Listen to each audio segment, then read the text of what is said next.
chat, essentially, is what it is.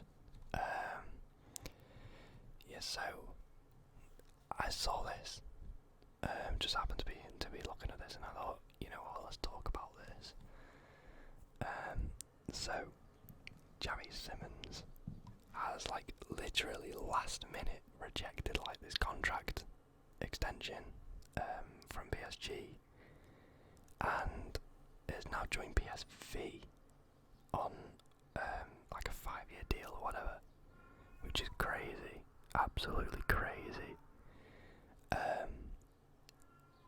He's obviously one of the most sought after wonder kids. He is. He's been tipped to go on to be an incredible world class player, and I think he's still playing he's still doing well. I just haven't really heard much of him because I don't follow the French league really. So a highly rated wonder kid, Xavi Simons, has completed a permanent transfer to PSV after rejecting a new contract at Paris Saint-Germain. So he was literally about to sign this new deal, breaking into the first team picture. So PSV were actually going to sign him on loan, but they managed to sign him on a 5-year contract, which is incredible. But yeah, he was from Barcelona. He moved to PSG in 2019, sorry. Yeah, 2019. So he's made 9 first team appearances for Pochettino, which is obviously great. I want to see how old he is. Just out of curiosity, he's still only 19. He's 19 and he's made 9 appearances for PSG's first team, which is incredible, to be honest, at 19. But yeah, and he's one of the outstanding players in the UEFA Youth League. 4 goals and 6 assists in 7 appearances. That's crazy, that is. Yeah, no wonder he wants assurances over his playing in the first team when he's playing with under 19s and scoring 4 goals and getting 6 assists in literally 7 games. Yeah, I don't know. It's a strange one. The fact that he's gone permanently to PSV, but apparently PSG somehow, I have no idea how, they have some buyback clause on him, which is crazy because he signed on a free transfer, apparently anyway. I'm not sure if it mentions it in this, but I heard that yesterday. I'm not sure if it's 100% true. Yeah, so he's going back to his homeland. John De Jong. I'd be absolutely incredible. I'd be absolutely ecstatic because he is incredible. He is a really good talent. PSG's run of losing young talent goes on. Kingsley Coman. Oh yeah. Kingsley Coman. Ngongu. Tanguy. Nianzou. Bayern. Yeah, they've lost so many young players. I didn't even realise. I've never thought about it. Moussa Diaby as well. God, I can't believe it. I literally never even thought about it. You obviously lose a lot of youth through the years, but these people are all kind of, coming back to haunt them. Like Kingsley Coman scored the winning goal in the Champions League final, which is just hilarious. Yeah, what the hell is that? Yeah, that was just one of the stories. There's another one that I saw, Ronaldo to replace Lewandowski. I can't remember if I think we talked about Lewandowski leaving Bayern, but this would be a strange kind of transfer. This would be. I feel like Ronaldo wants to stay at Manchester United, but he can't, in a way. But it's not that he can't.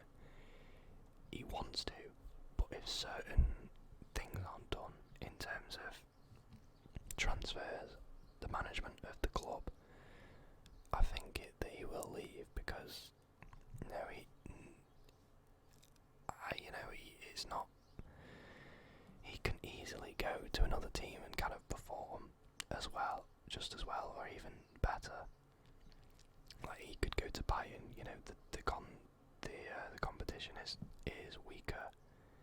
You're in an absolute it's a well-oiled machine. Bayern Munich is, the way they play, etc., etc. You know,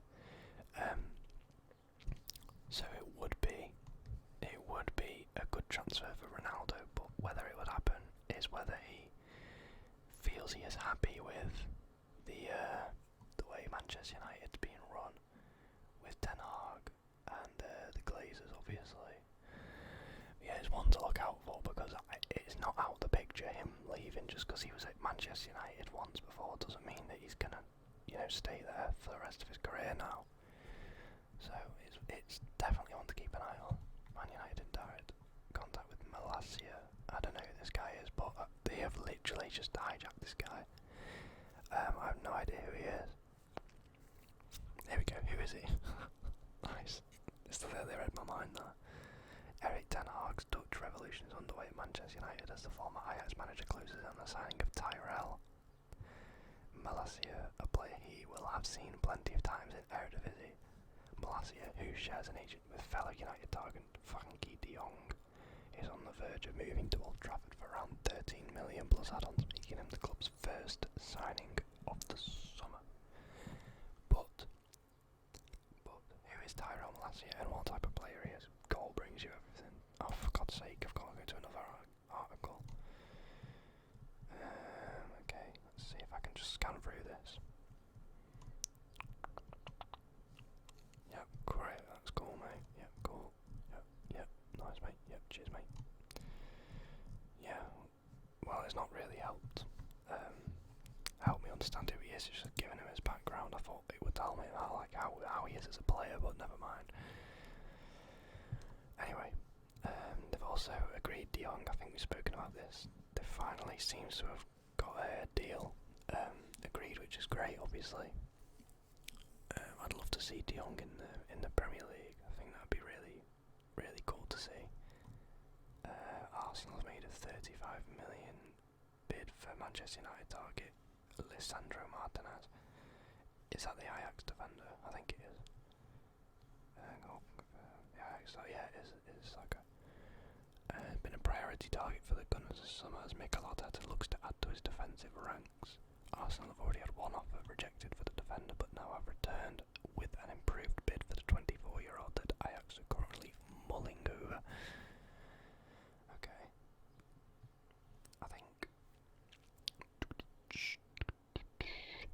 I don't know who's more. I think Arsenal would probably be the ideal place to go to. I think Arsenal have got a good project. They fell off a little bit towards the end of the season, but I think the philosophy is still there. They've all bought into it, and I think he's playing some nice football. It's unfortunate he's not in the Champions League this next season because the mighty Mags, unfortunately, absolutely battered him. I think it's just refreshed. Did it not? Okay, it didn't. I don't know why it moved then. Wait, it's there. I thought it just disappeared. Marco Asensio, Chelsea joined Manchester United and Milan in Asensio race. Jesus Christ, how many wingers do Chelsea need? We'll get onto that. In fact, no, we'll just talk about it now.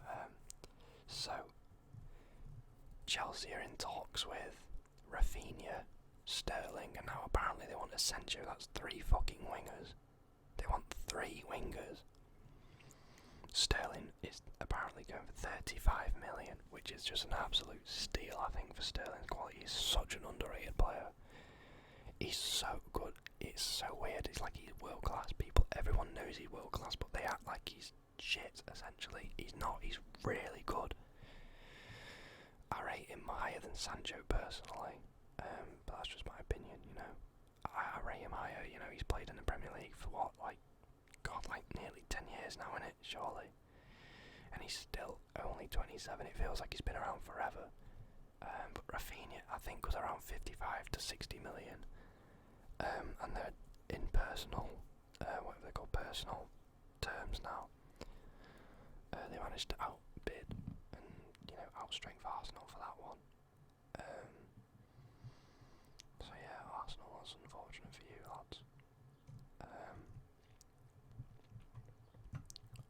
Manchester United furious over Ronaldo.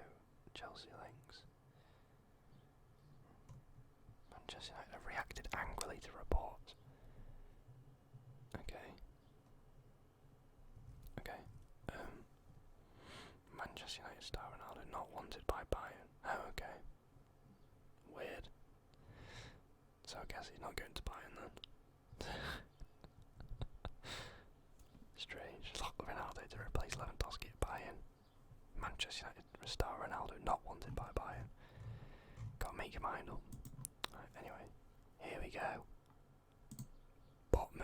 Sven Botman has completed his £35 million transfer to Newcastle. Well, what can I say about this? We've been trying to get this guy since January. We've finally managed to get him in. I'm absolutely delighted. 35 million, I think, is a really good price for him. He's tipped to go really high, and I think we will manage to get the best out of him. I think when Eddie Howe wants a player, it's for a reason. It's not like it's not on a hunch. It's there's a reason. There's always a reason behind it.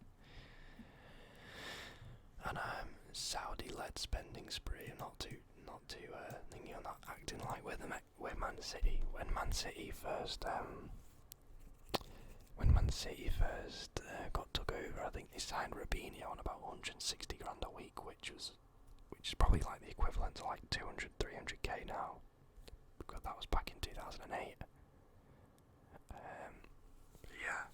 That was very. That was before FFP anyway. So we've been very cautious with the way we spent. I think we've made very simple, effective still, and just not too expensive. 35 million. Yeah, fair enough. That's a marquee signing for us. That's not like, we also signed Trippier for 12 million, Target for 10 million or 12 million, Pope for 10 million. We're making these shrewd signings. We're not out there trying to, change the world in a day. We're essentially just building up to this, to our ambitions, but it's going to take time. But people like Botman will lead the way, hopefully. I'm interested to see who else we're going to bring in. I think the Ekatike deal's off, to be honest. His agent's just been an absolute knob. He's just acting like a complete knob, and he's trying to get PSG to sign him, but then PSG have now come out and said they don't want him. So he's now stuck at Reims for the next season after acting like a complete dick. Him and his agent, they fucked about with us. We said, we're not having this, fuck off. We're not going to be taken for mugs. So, fuck off, there's no Newcastle tax. It's like even Lille. They tried to add on 5 million at the last second of agreeing the thing. We said, fuck off. Until they eventually caved in and went back to their original demand. It's really showing how well run this club is now. We're not being taken for mugs. We're not signing players for like Everton essentially signing Sigurdsson, signing Balassi for I think Balassi was like 30 million, Sigurdsson was like 50 million. That's not us. That is not us. Okay, which is great. But yeah. Anyway, moving on from the Newcastle ramble. £18 million move to Monaco for Minamino. I quite liked Minamino. I thought he was quite an underrated player. It took a while to get get going, but he's done very well, I think. Gabriel Jesus has gone to Arsenal, which I think is a great signing. Obviously, Arsenal are in dire need of a striker because Lacazette's gone on a free to Lyon now. Aubameyang left in the summer, so I think they need to get like a prolific-ish goal scorer in. hopefully Jesus turns out well for him. I know he misses quite a few chances for City, but he is a good player. Like he's obviously a good player because he plays for City. You know, I think City might even miss him potentially because he offers kind of a different dimension than Haaland, at least.